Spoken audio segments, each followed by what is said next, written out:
Assalamu alaikum.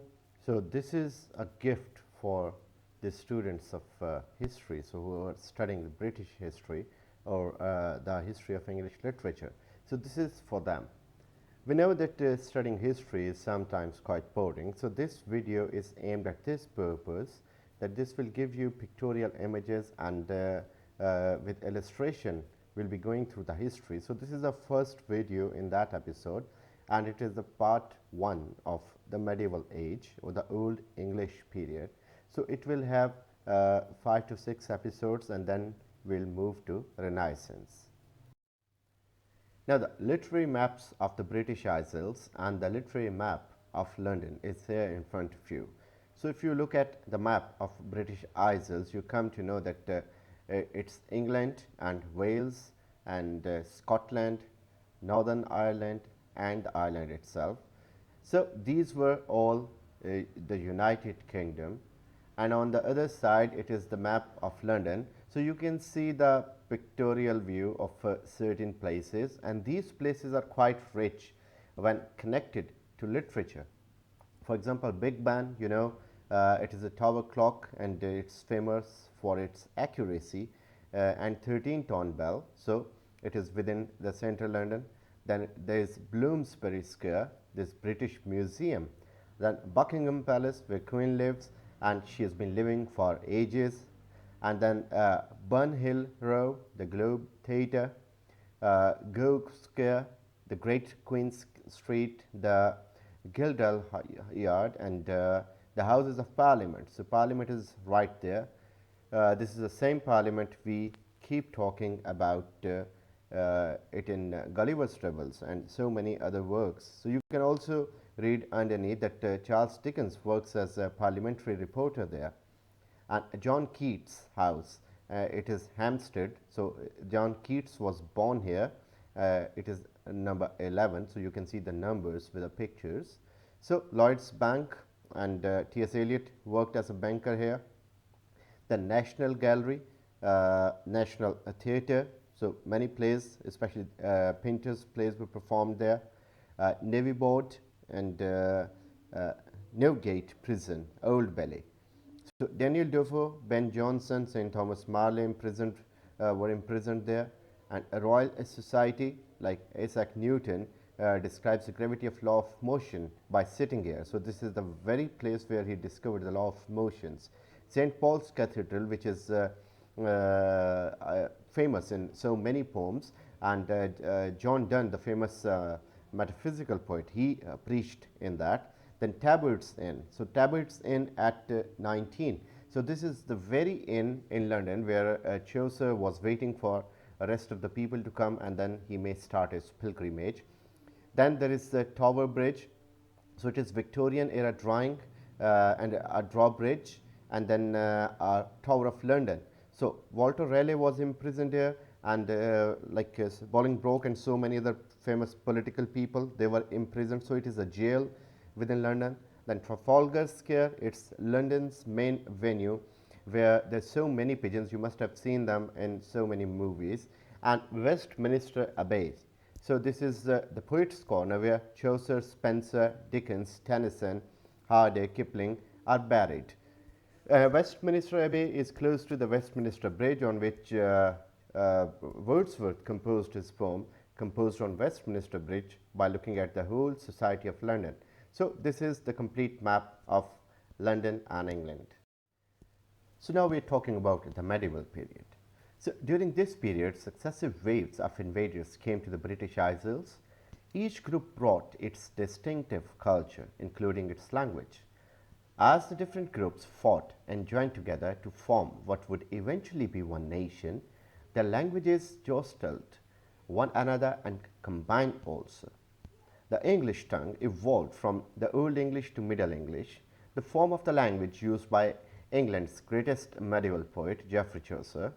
Literature too was evolving, from works transmitted orally, often to the accompaniment of a lyre or harp, to works that were written down. So languages that were brought into England, so it connected the period. Note that what the different invaders contributed to English language, and how English changed as it developed from Old English to its modern form. What can you infer about each group from the types of words it brought? Explain if it is possible for you. For example, Celtics, they invaded in 500 BC. So, Bard from Bard, poet. Avon, Thames, name of rivers, so it came with Celtics. Then Romans invaded in 55 BC to 43 AD, and they left on 407 AD. So, wine from vinum and wall from volum, so this was created by the Romans. Then Anglo-Saxons invaded, and bread from bread, so crumb, which is meant by this, and doom from domes, which is the meaning of judgment. So, it came with those people.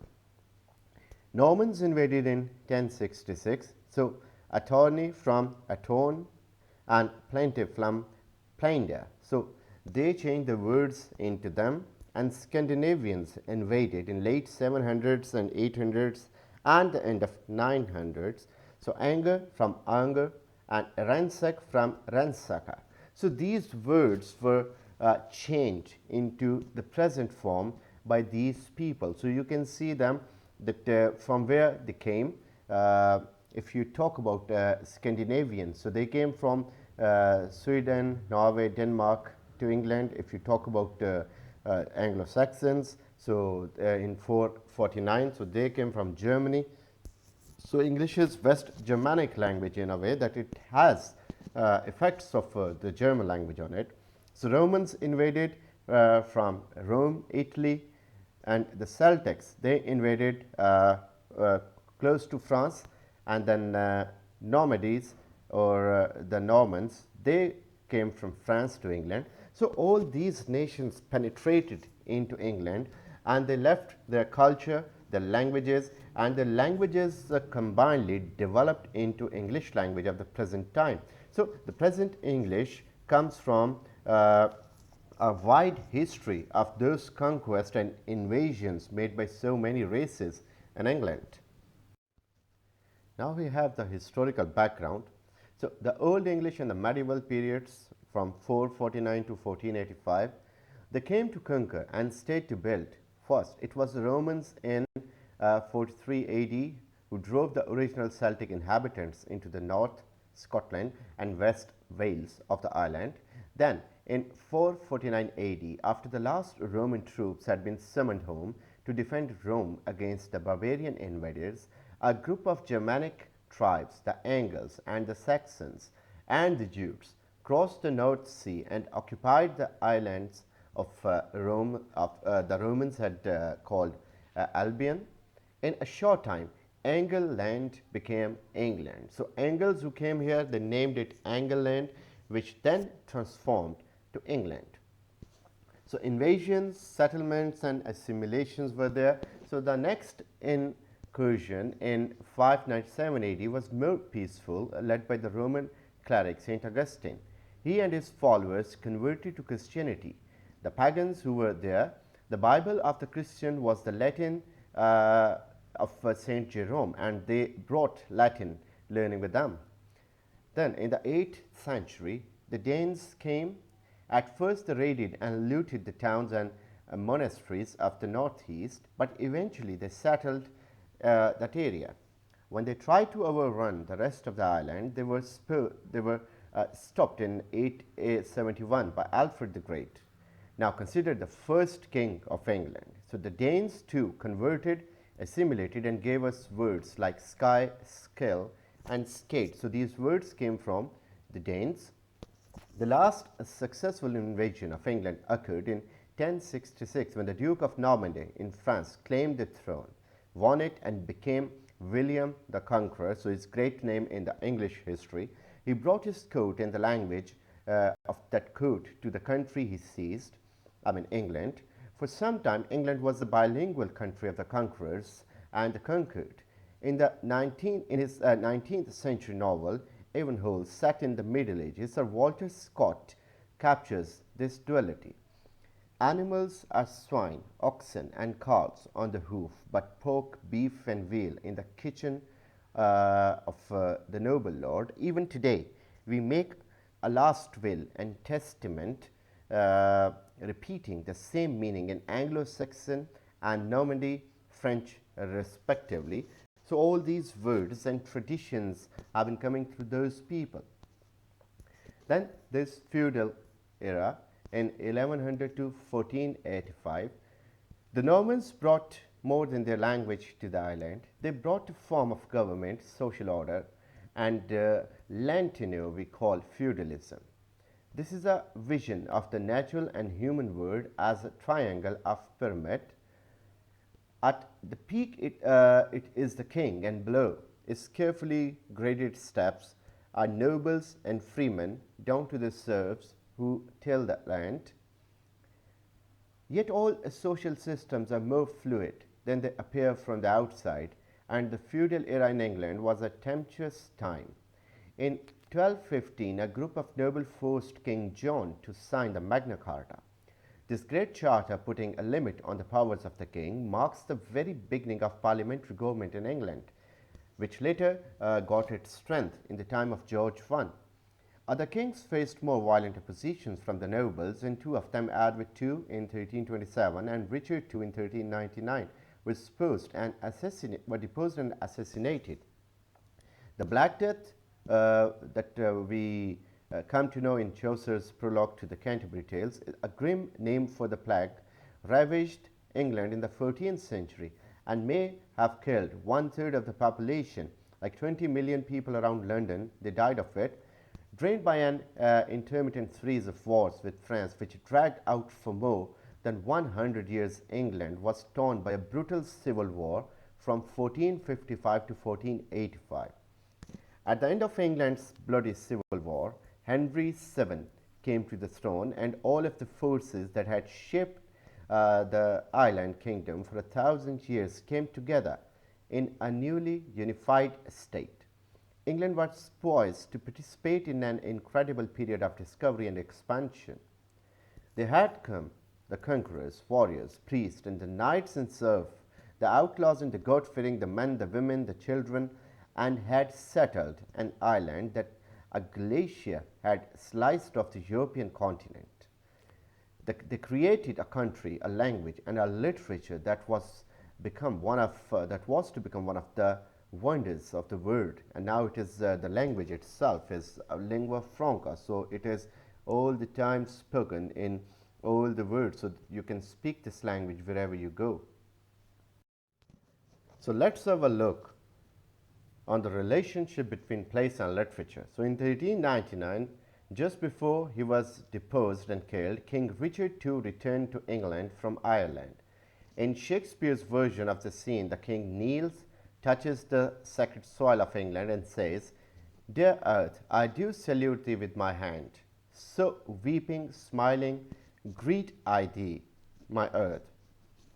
This is almost 1,000 years after the invading Angles, Saxons, and Jutes set foot on the English soil, but they neither knelt nor wept. Shakespeare's tragic king, who was feeling for the soil of England, is so powerful, shows how the people had shaped a country that had in turn shaped them. So the land was reshaping the people, and people were reshaping the land.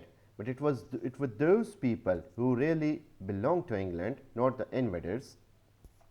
So how did English writers respond to their island geography? So the placelessy, the creation of a sense of place is an important theme in the literature of those who came from elsewhere to dwell on the island. In a way, however, this work of creation begins with an awareness of what is opposite of place. For islanders, that means the sea, both a protective barrier and an untamed threat. As a watery wilderness, the sea is a kind of placeless place, a vast nowhere that can separate one from the home. So, as we knew in the last slide, that England was sliced from the continent, so it was an island. So, it was using seas as a route. and England, with its powerful navy, became the queen of the sea. So, the seafarer and the wanderer. So, two Anglo Saxon poems chilled by images of the sea. The seafarer and the wanderer are spoken by men on sea voyages. They tell of exile and separation from a remembered home. The bleakness of these poems of lonely struggle is, however, tempered by a different frame of values, resigned and even bitter as they must have been in their original forms. These poems have come down to us in copies made by the monks. These monks were aware that Christianity itself began with a story of exile from our first home, Adam and Eve banished from the Garden of Eden. For this tradition, all exile is a model of the exile of humankind from its rightful place in heaven. In editing the seafarer, and monks therefore framed the sea-tossed speaker's lament for his life with the overaching Christian theme of exile from the Eden, from heaven and from God. The sea road. So, in this, the sea also figures in the first epic poem of British literature, Beowulf, which contains a distant echo of the journey of Anglo-Saxons and Jutes to England. In this poem, the hero Beowulf and his men travel by ship to the land of Danes to face the monster Grendel. The sea road, as it is called in the poem, is not merely threatening watery waste, it is a road to fame and honor, and a neutral place for these seafaring warriors. So, these seafaring warriors were all the time there in the sea, so that's why seafarer was written on them, and sea road, which is actually a no road, was a road towards danger, but at the same time, the same road was a road towards honor. So, because the people, they discovered the lands, they captured the lands, and they came through sea all the way. The Mead Hall. The destination of Beowulf and his men is not a nation in our modern sense. It is a kingdom whose capital and command center is the Herod, a mead hall. This gathering place probably smelled like a locker room, but it provided warmth, light, food, drink, song, and fellowship for a lord and his warriors. When the monster Grendel comes from the bleak and mysterious darkness to menace Herod, he is striking at the very center of the human society, the hearth around which people gather. That is why Beowulf must meet him there and drive him back into the swamp, the dark place from where it comes.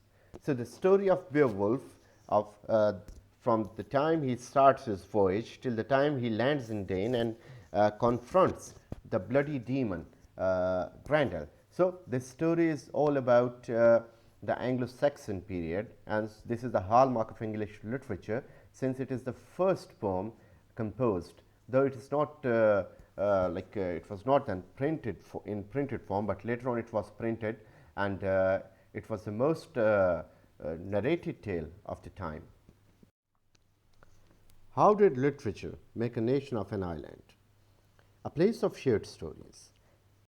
Bede, the learned monk who wrote a history of English church and people, marks an important stage in England's developing sense of itself as an island nation. It is not just a single clan's mead hall that concerns him. Knowing Latin and history, Bede is at pains to give a history of Britain, formerly known as Albion. His prose is informative, but the reader can sense how the island in the ocean he describes, with its abundant resources, is on its way to becoming the earth to which Shakespeare's Richard II will kneel.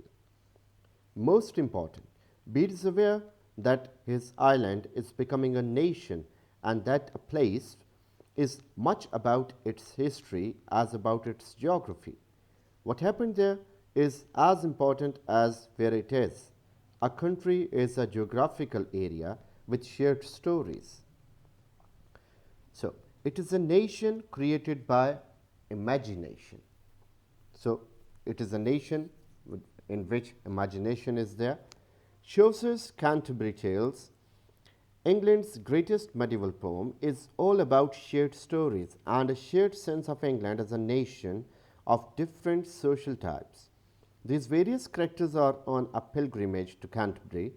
There in 1170, Thomas A. Becket, the Archbishop of Canterbury, was murdered in the cathedral on the order of the former friend of King Henry II, uh, to whom he would not yield in matters of church policy. Becket was canonized almost immediately, and the cathedral became a shrine. That is why the pilgrims are traveling there, and they will seal their fellowship by telling one another stories along the way. For Chaucer and his pilgrims, Canterbury is somewhat distant goal, a symbol of the ultimate sacred place to which people journey on their life's pilgrimage, heaven. Such was the ideal. Chaucer's pilgrims, however, have all kinds of motives, all kinds of desires, and all kinds of needs. A later great poet and critic, John Dryden, was moved to say of Canterbury Tales, "Here is God's plenty." Yes, here is God's plenty in all its sinful humanity. Chaucer, in the process of inventing English poetry as we know it, presents these pilgrims on the road. England is the place in motion, a nation created by the imagination, but the stories people tell to one another. It is these shared stories with all their earthly humanity that transforms the British Isles too, and in the four words of Shakespeare's Richard II, "Dear Earth." In the 10th centuries, between Germanic invasions and the dawn of the modern world, England changed from a place of warriors' band and invading tribes to a country ruled by a king, nobles, and bishops. Indeed, England was more and more run and organized by merchants and landowners and their representatives in an evolving parliament. The literature written during this period reflected these changes.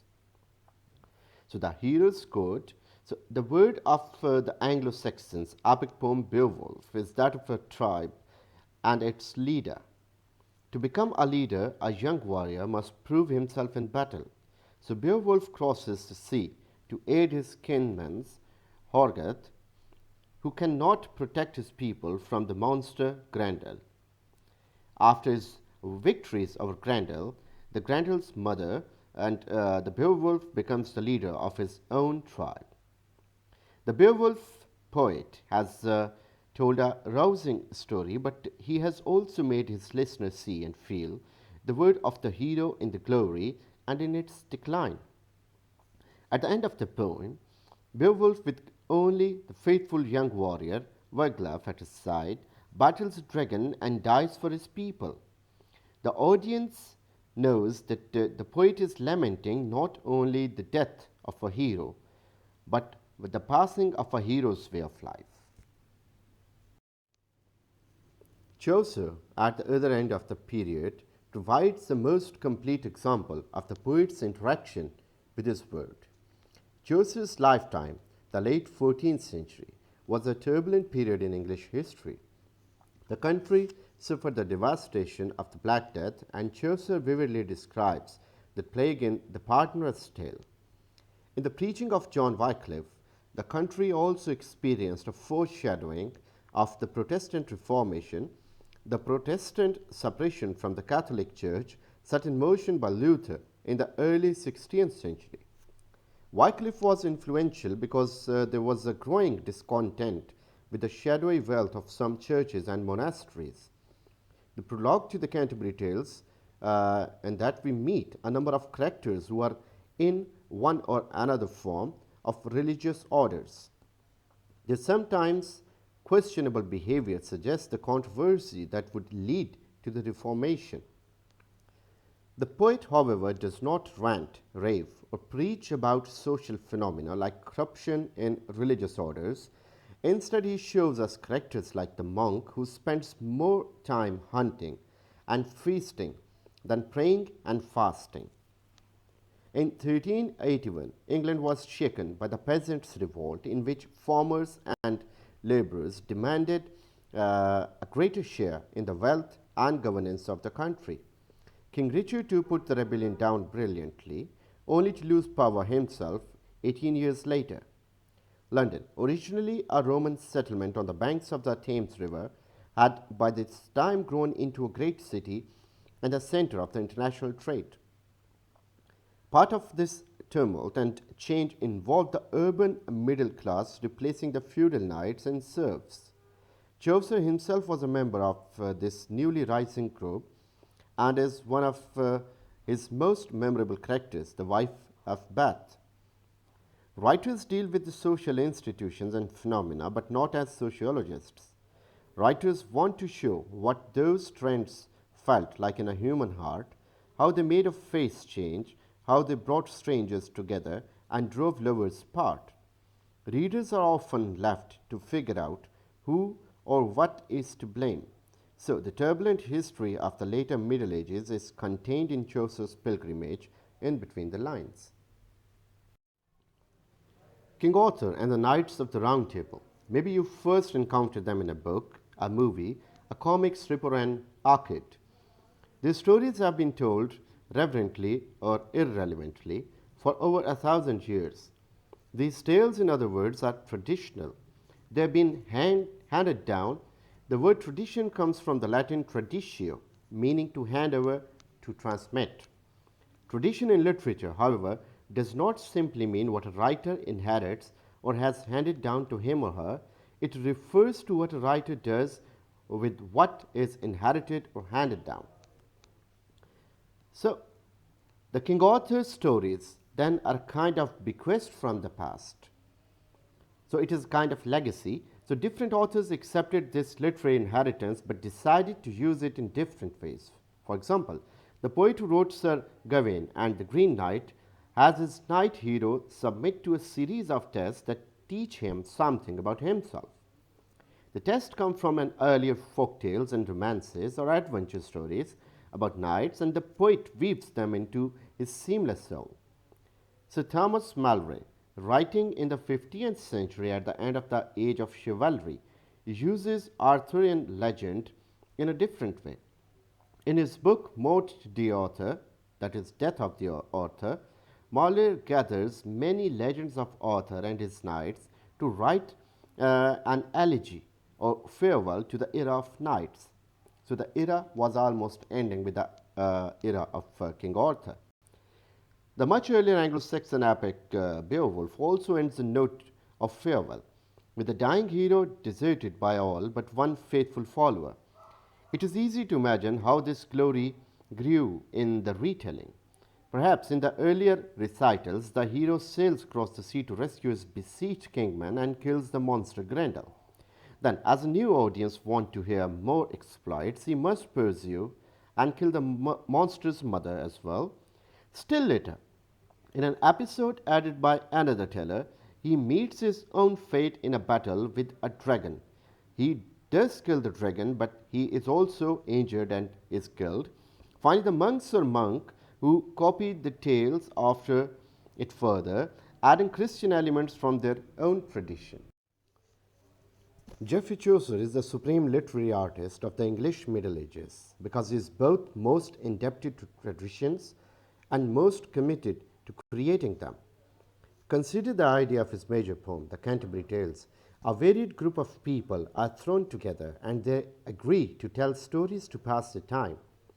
In 1353, the Italian author Boccaccio and he used the same format in his collection of stories, the Decameron.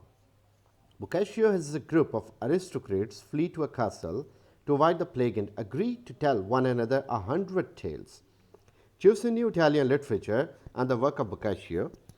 The idea of stories held together by a frame of stories is what he inherited. Chaucer, however, changed what he inherited.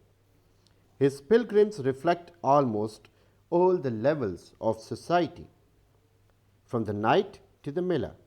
They are not fleeing from the plague. They are on a religious pilgrimage, so Chaucer is able to show interesting differences between noble motives and others not quite so noble. For example, the wife of Bath may be on a pilgrimage not so much to worship at a saint's tomb as to meet her next husband.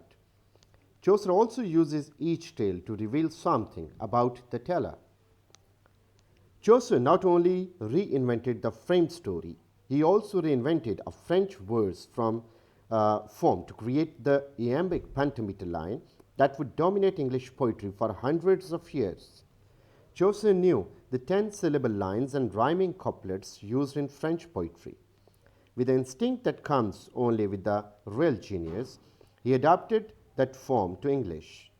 In his rhyming couplets, Chaucer used a line of 10 syllables with 5 alternating accents, the form known as iambic pentameter.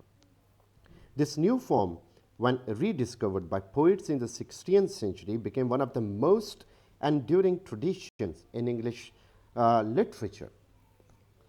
The beginning of the literature are lost in the midst of prehistory, when some forms of telling stories came into being. Successive generations used those forms to relate the history of the tribe for each new generation. When these stories came to be written down, traditions, forms were established. The wonder of the literature in this period is that we can see traditions stretching backward in archaeological time and traditions stretching forward to tomorrow. King Arthur was a legendary British leader who, according to medieval histories and romances, led the defense of Britain against Saxon invaders in the late 5th and 6th century. The details of Arthur's story are mainly composed of folklore and literary invention, and modern historians generally agree that he is unhistorical. But his legend is famous all over, and all the authors and writers, the famous ones, they've been using his legend for different adventures, and they've been adding and subtracting to his adventures. So, in some of his adventures, he and his knights of the Round Table, so he has a team with him, so they go to several adventures, and they really help England to achieve its success against the Angles and Saxons. So Arthur is a central figure in the legends making up of the matter of Britain. The legendary Arthur developed as a figure of international interest largely through the popularity of the Geoffrey of Monmouth's fanciful and imaginative 12th century Historia, which is History of the Kings of Britain. In some Welsh tales and poems that dates from before the work, Arthur appears either as a great warrior defending Britain from the human and supernatural enemies, or as a magical figure of folklore, sometimes associated with the Welsh word.